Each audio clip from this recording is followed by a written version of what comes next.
नमस्कार, welcome to accurate yoga. तो दोस्तों आज हम शुरू करेंगे एनटीए नेट जेआरएफ इन योग विषय में।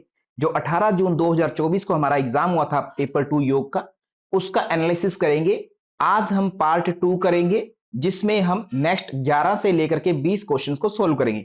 यदि आपने इससे पहले के पार्ट या बाद के पार्ट देखना चाहते हैं तो आप एक्यूरेट योगा एप्लीकेशन इंस्टॉल कर सकते हैं और वहां पर सिस्टमेटिकली ऑल पीवाईक्यूज और पूरा का पूरा नेट जेआरएफ से संबंधित पूरा कोर्स आप बाय कर सकते हैं और नेट जेआरएफ की जर्नी अभी से आप शुरू कर सकते हैं। तो चलिए दोस्तों शुरू करते हैं। तो सबसे पहले प्रश्न है 11 नंबर प्रश्न पार्ट 2 में। भगवत गीता के अनुसार दैवी संपदा है। आपको यह देखते ही मालूम होना चाहिए कि दैवी संपदा का वर्णन 16वें अध्याय में किया गया है। उसमें उसका नाम ही है दैवासुर संपदा विभाग योग। दैवासुर संपदा विभाग योग, ये आपका पूरा का पूरा अध्याय ही इंपॉर्टेंट है क्योंकि ये सिलेबस में मेंशन है। ठीक है, इसके अलावा अगर बात करें ये प्रश्न कहां से, तो शुरुआत में दैवीय संपदाओं का वर्णन है। तो लगभग 1 से 3 श्लोकों में इसकी चर्चा देखने को मिलती है। 16वें अध्याय में 1 से 3 में ये दैवीय संपदा ही चल रही है। आपको जो है एग्जाम पॉइंट ऑफ व्यू से आने वाले स्तर पर 1 से 10 श्लोक पूरे कंठस्थ होने चाहिए भगवत गीता के नेक्स्ट 16वें अध्याय के। उनमें से कुछ ही पूछ सकता है अगली बार एग्जामिनर। तो यहां पर अगर आप श्लोक की बात करें तो 16वें अध्याय का जो पहला श्लोक है उसको देखिए। फिर दूसरा है अहिंसा सत्यम अक्रोध है त्याग त्याग शांतिर अपैशुनम दया भूतेषु एलोलुप्तम मार्दवम ह्री अचापलम। ये है दूसरा श्लोक जिसमें से ये 2 लाइनें आई हैं। इसके अलावा भगवत गीता में 16वें अध्याय का तीसरा जो श्लोक है उसमें कहा है तेज क्षमा धृति शौचम अद्रोह। ये सभी दैवीय संपदा से संबंधित चीजें बताई गई है। दैवीय संपदा से बी, सी और ई, इसमें ऑप्शन नंबर सी जो है हमारा राइट हो जाएगा इस प्रश्न का। परंतु ध्यान रखें अगली बार प्रश्न किसी अन्य वे में आ सकता है। आपके लिए 16वां अध्याय इंपॉर्टेंट है, बहुत ही ज्यादा अच्छे से इसको करें। इसी के साथ हम चलते हैं नेक्स्ट प्रश्न पर। नेक्स्ट है क्वेश्चन नंबर 12। यहां पर कहा गया which yoga practice is known for श्रम हर चित्त विश्रांति कारम। चित्त को शांत कर दे, विश्रांति दे दे और श्रम थकान हर दे।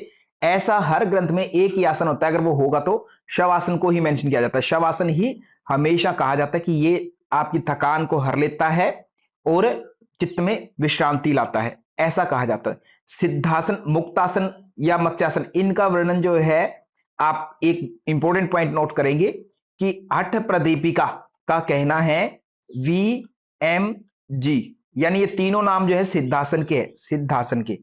सिद्धासन के V से वज्रासन, M से मुक्तासन और G से गुप्तासन।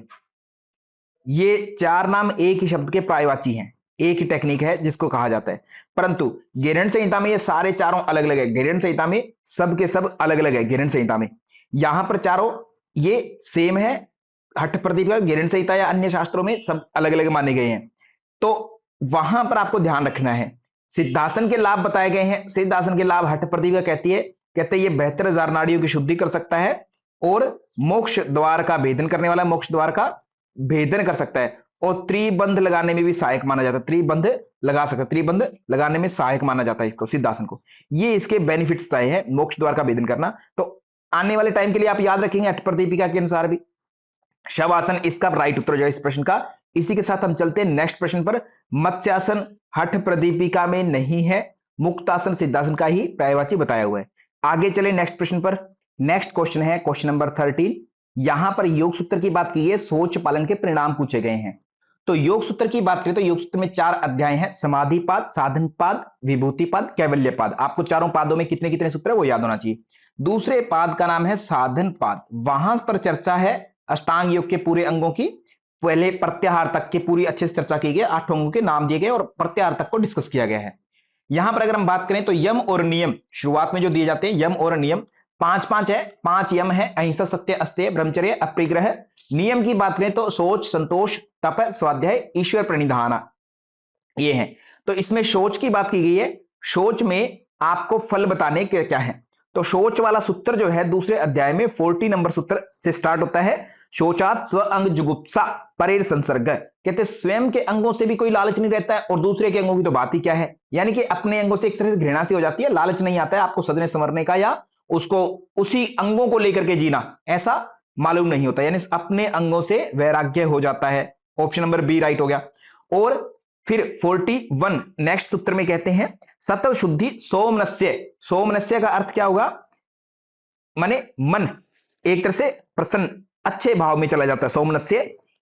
एकाग्र इंद्रिय जय, और इंद्रिय पर जय हो जाता है। यहां पर पॉइंट नोट करिए आप, दो शब्द दिए आपको, एकाग्र भी दे रखा है, इंद्रिय जय और इंद्रिय शुद्धि दो शब्द दे रखा है। तो इंद्रिय जय जो है वो आपका इंपॉर्टेंट होगा यहां पर, इंद्रिय शुद्धि नहीं है, इंद्रिय जय। तो आपका बी डी ई ये तीन ऑप्शन जहां भी है वो राइट हो जाएंगे। ऑप्शन नंबर सी जो है इस प्रश्न का राइट हो जाएगा। परंतु यहां पर इसके साथ में आपको एक्स्ट्रा बातें भी जानी चाहिए, जैसे सुख लाभ किसका है? संतोष का। संतोषाद अनुत्तम सुख लाभ है, 42वां सूत्र है। काय इंद्रिय सिद्धि शुद्धि क्षय तप से होती है। स्वाध्याय से क्या होता है? इष्ट देवता संप्रयोग है, स्वाध्याय इष्ट देवता संप्रयोग है। और समाधि की सिद्धि ईश्वर प्रणिधानात, ये बोला गया है। ऐसे यमों के बारे में, अहिंसा जो होती है, अहिंसा के प्रतिष्ठित होने से वैर त्याग है, अहिंसा प्रतिष्ठायाम तत्सन्निधो वैर त्याग है। सत्य प्रतिष्ठायाम क्रियाफलाश्रितम, सत्य बोलेंगे तो जो कहेंगे वैसा हो जाएगा। अस्तेय प्रतिष्ठायाम सर्वरत्नोपस्थानम, सभी रत्नों की प्राप्ति होती है अस्तेय चोरी न करने से। ब्रह्मचर्य प्रतिष्ठायाम, ब्रह्मचर्य का पालन करें तो वीर्य लाभ है। अप्रिग्रह स्थैर्य माने चीजों का संग्रह नहीं करेंगे अति। अप्रिग्रह स्थैर्य जन्म कथनता संबोध, जन्म कथाओं का पता लग जाता है पूर्व जन्मों की।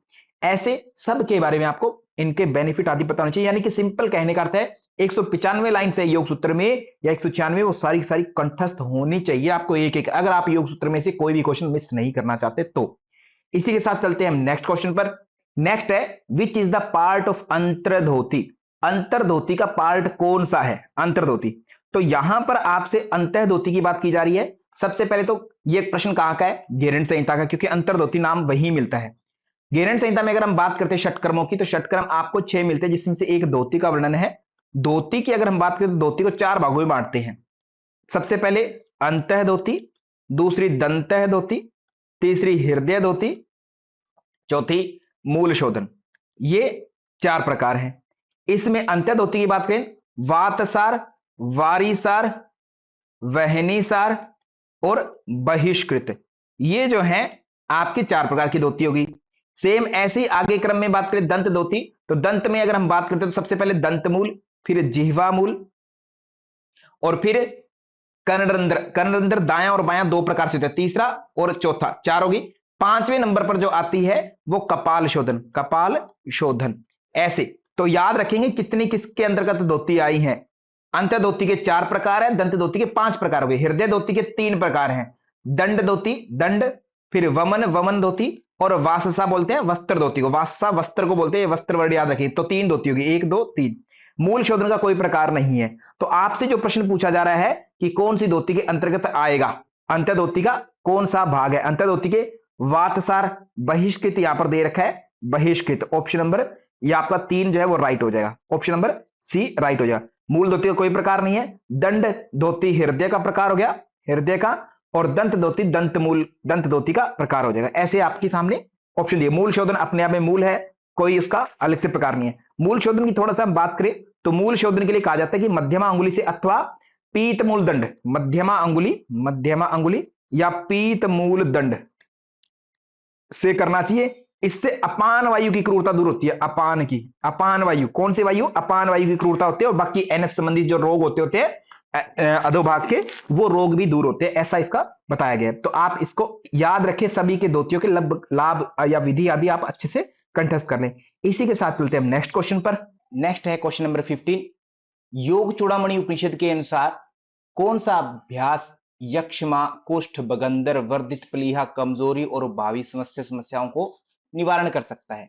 तो इसका प्रश्न ध्यान रखें, हर पुस्तक में महामुद्रा ही मिलेगा। योग चूड़ामणि में पद्मासन, महाबंध, महावेद, इनका कोई विशेष लाभ नहीं बताया गया। पद्मासन के लिए तो यही होता है सर्व व्याधि विनाशक या सर्व पाप नाशक या बुद्धिमान लोगों के द्वारा करने योग्य। महाबंध, महावेद आदि का कोई लाभ विशेष चर्चा नहीं की गई है, महामुद्रा ही डिस्कस किया गया है, तो यही इसका राइट आंसर होगा।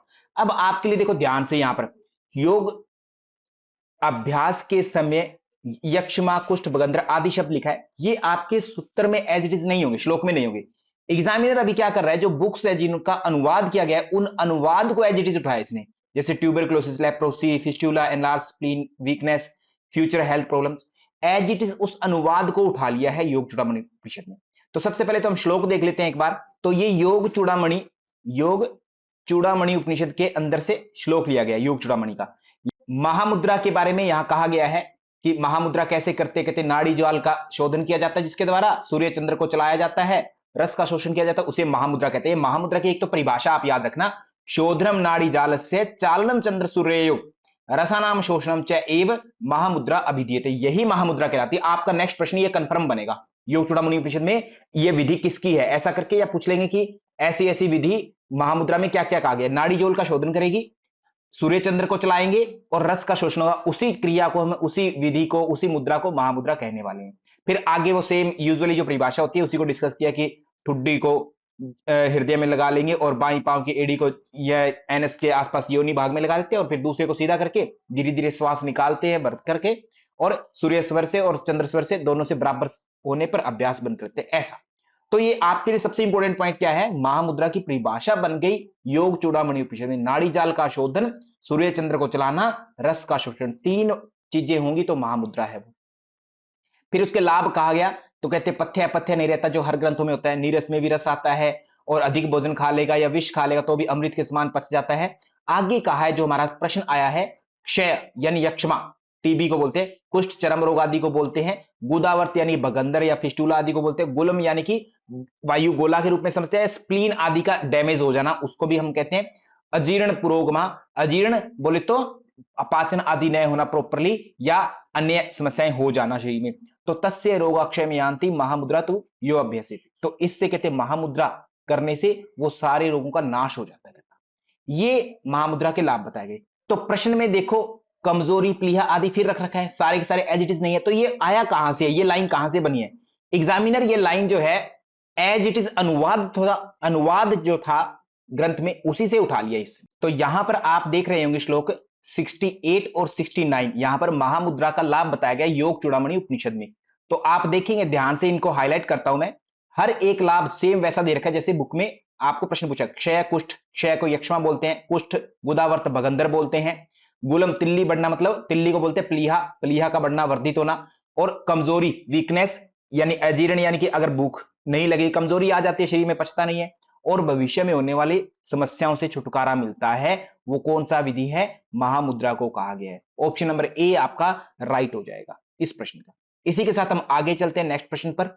नेक्स्ट है question number 16, which of the following yoga practice is not appropriate in hyperthyroidism, अति थायराइड होती है, हाइपरथायराइड होती है, तो कौन सी प्रैक्टिस जो है उपयुक्त नहीं है इनमें से, अवटु ग्रंथि बोलते हैं थायराइड को अति होने पर। देखो अति थायराइड ग्लैंड एक्टिव होती है तो उसमें ब्लड सर्कुलेशन बढ़ जाता है, ब्लड सर्कुलेशन बढ़ जाता है, परंतु ब्लड सर्कुलेशन जब बढ़ता है तो उसमें हार्मोन्स भी होते हैं, ब्लड में ही घूमते हैं हार्मोन्स, तो पिट्यूटरी ग्लैंड हमारा TSH thyroid stimulating hormone generate करती है, जिससे वो ब्लड के थ्रू थायराइड ग्लैंड के पास जाता है, और थायराइड ग्लैंड ओवर एक्टिव होकर के थायराइड ग्लैंड क्या पैदा करती है, T3 और T4 पैदा करते हैं, जिसको हम हाइपरथायरॉयडिज्म बोलते हैं, जिसके कारण ऑटो इम्यून डिजीज भी होती है कि ग्रेव्स डिजीज बोलते हैं हम, ये याद रखना, ग्रेव डिजीज एक ऑटो इम्यून डिजीज है जो हाइपरथायरॉयडिज्म में होती है।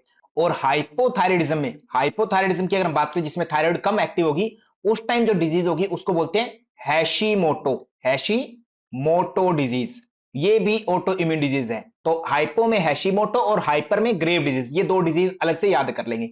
हाइपरथायरॉयडिज्म में हमने कहा कि ब्लड सर्कुलेशन बढ़ेगा, T3 T4 भी ज्यादा निकलेगा, ज्यादा निकलेगा तो BMR एक रेट होती है, बेसल मेटाबॉलिक रेट, वो बढ़ जाती है, जिससे हमारी थायराइड ग्लैंड ओवर एक्टिव हो रही है, तो हमारी बेसल मेटाबॉलिक रेट बढ़ गई, यानी चयापचय क्रिया ज्यादा बढ़ गई, जिससे शरीर में पचना ज्यादा स्टार्ट हो जाता है, चीजों को ब्रेकडाउन ज्यादा स्टार्ट हो जाता है, जिससे हमारे शरीर में लिपिड्स आदि टूट जाते हैं, कार्बोहाइड्रेट आदि की कमी आने लगती है, ग्लूकोज आदि की, लिपिड्स की, तो शरीर पतला दुबला हो जाएगा। कैसा हो जाएगा, पतला होने लगता है, इसमें पतला होने के ज्यादा चांसेस है, पतला कमजोर होने का चांस ज्यादा है। बीएमआर रेट बढ़ती है तो मेटाबॉलिक रेट बढ़ने से गर्मी बढ़ जाती है शरीर में, तो गर्मी शरीर को ज्यादा लगती है, इसलिए थोड़ी सी गर्मी भी वो बर्दाश्त नहीं कर पाता है, थोड़ी सी गर्मी भी उसको ज्यादा गर्मी लगती है, हाइपरथायरॉयडिज्म में गर्मी ज्यादा लगती है। यहां पर ध्यान दो कि कौन सा नहीं करना है, तो सर्वांगासन में नहीं करना है, क्योंकि ऑलरेडी सर्वांगासन करने से ब्लड सर्कुलेशन ज्यादा होता है, तो सर्वांगासन जो है आपको नहीं करना होता है। ऐसी कोई भी क्रिया जिससे ब्लड सर्कुलेशन ज्यादा बढ़े थायराइड की तरफ, वो हाइपरथायरॉयडिज्म में नहीं किया जाता है, ये ध्यान रखें। इसके अलावा बाकी के जो आसन है वो आपके ज्यादा नुकसानदेह नहीं है, ये ध्यान रखें। इसी के साथ में हम आगे चलते हैं, ऑप्शन नंबर बी हमारा राइट आंसर होगा, नेक्स्ट है क्वेश्चन नंबर 17, कृतार्थम प्रति नष्टम अपि अनष्टम, यह संबंधित है। तो पहले तो आपको यह सूत्र पता होना चाहिए, योग सूत्र से है। योग सूत्र में 2/22 नंबर सूत्र है। इसके लिए आपको पूरा सूत्र पता होना चाहिए, कृतार्थम प्रति नष्टम अपि अनष्टम तत् अन्य साधारणत्वात्। बोले तो कि वह नष्ट हुई प्रकृति जिनका प्रयोजन सिद्ध हो गया, भोग और अपवर्ग जिनका सिद्ध हो गया, उनके लिए तो नष्ट हो गई, परंतु साधारण मनुष्यों के लिए, साधारण जो पुरुष है उनके लिए कहते हैं वो अभी भी अनष्ट है। यानी कि डायरेक्टली प्रकृति को रेफर किया जा रहा है। प्रकृति, प्रकृति की बात हो रही है कि प्रकृति जो है यानी कि दृश्य जिसको हम बोलते हैं, दृष्टा दृश्य के हिसाब से दृश्य बोलते हैं, वह दृश्य कुछ के लिए तो पूरा हो गया, नष्ट हो गया, और कुछ के लिए अभी भी अनष्ट है, मतलब पूरा नहीं हुआ है। यानी दृश्य के संबंध में यह बात चल रही है। ऑप्शन नंबर हमारा बी जो है यहां पर राइट आंसर हो जाएगा, दृश्य। आपको सूत्र पूरा पढ़ना आना चाहिए, तब आपका उत्तर ठीक होता है। एग्जामिनर हमेशा इस उत्तर को आधा देता है। इसके साथ में कुछ बातें जो आपको आवश्यक रूप से जाननी चाहिए, जैसे पूरे योग सूत्र में कितने पाद हैं? 4 पाद है। फर्स्ट पाद का नाम है समाधि पाद, दूसरे का नाम है साधन पाद, तीसरे का नाम विभूति पाद है, और चौथे का नाम कैवल्य पाद है। तो ऐसे करके आपको पूरा जो सूत्र है किसमें कितने वो पता होना चाहिए। पहले की अगर बात करें तो समाधि पाद में कितने सूत्र है? 5 आगे लगा दो, 51 सूत्र हैं। दूसरे में 55 है, 2 बार 5, तीसरे में भी 2 बार 5 लास्ट सेकंड है, और चौथे में पहले के आगे 3, 34। तो ऐसे सूत्रों की संख्या है 34, पहले में 51, बीच में 55 और फिर 55। इस दृष्टिकोण से देखें तो टोटल सूत्रों की संख्या 195 हो जाती है। परंतु कुछ योग सूत्र ऐसे प्रमाणिक हैं जो, जैसे कि आप मुक्ति के 400 पान या लाइट ऑन योगा अयंगर के द्वारा जो योग सूत्र है उसमें एक सूत्र एक्स्ट्रा माना जाता है, जिसके कारण सूत्र संख्या 196 भी हो जाती है। तो ये आपको सूत्र संख्या किसमें कितनी है वो भी पता होना चाहिए, और सूत्र कहां पर कौन सा मेंशन है पता होना चाहिए। योग सूत्र तो कंठस्थ होना ही चाहिए। इसी के साथ हम चलते हैं नेक्स्ट प्रश्न पर। नेक्स्ट है क्वेश्चन नंबर 18। यह भी प्रश्न सेम योग सूत्र से है।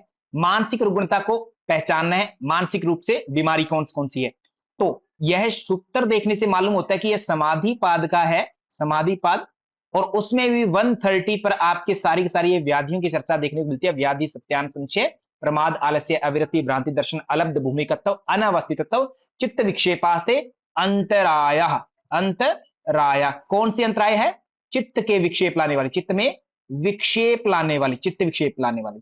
फिर 130 में कहते हैं दुख दोर्मण से अंग में तो श्वास प्रश्वासा विक्षेप सहभुव, सहभुव इनको बोलते हैं, सहभुव के साथ में हो जाएंगे, और उपविक्षेप भी इनको बोलते हैं, उपविक्षेप ये इनके नाम है, कल को आप ध्यान रखें। तो इस तरीके से हम देखें 9 तो आपके चित्त के विक्षेप मुख्य है, और 5 के साथ में उपविक्षेप है। तो टोटल जो है 9 और 5 14 समस्याएं हो जाती है, जिनका निवारण करने के लिए 131 के आगे जो सूत्र है 132, उसमें कहते हैं ततः प्रतिषेधार्थम एक तत्व अभ्यास, एक तत्व का अभ्यास बताते, एक तत्व का अभ्यास करना बताया गया है इस ग्रंथ में।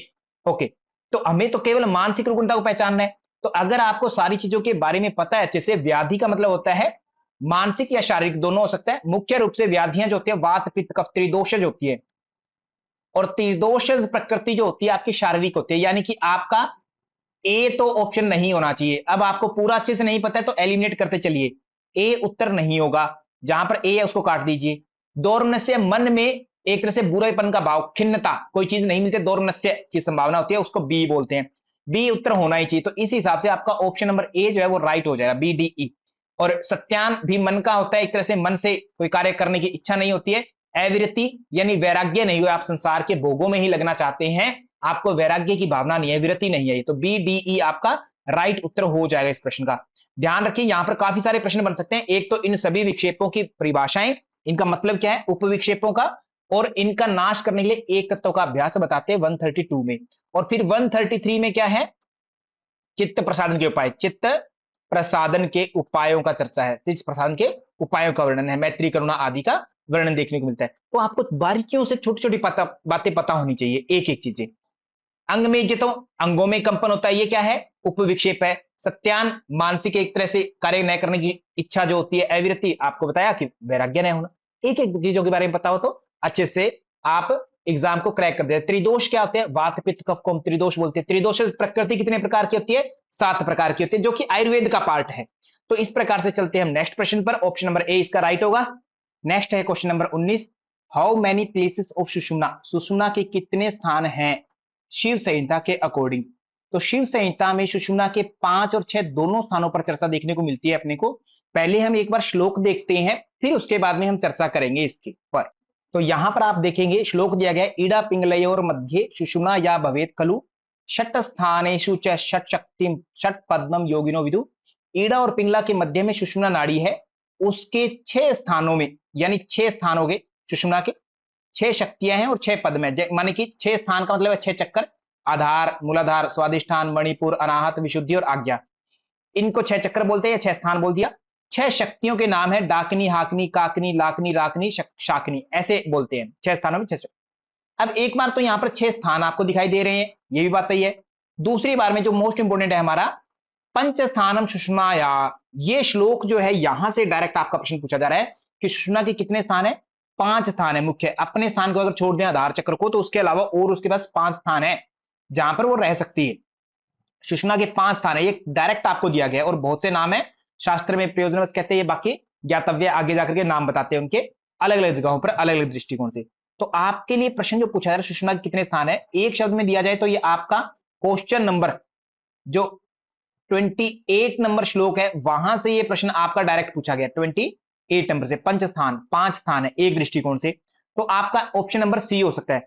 परंतु आप 27 नंबर श्लोक है इसको भी मेंशन कर सकते हैं, इसके लिए 6 स्थान भी बताए गए हैं। अगर आपका 6 ऑप्शन ना होता तो 5 पक्का होता, या 5 ना होता तो 6 हो सकता था।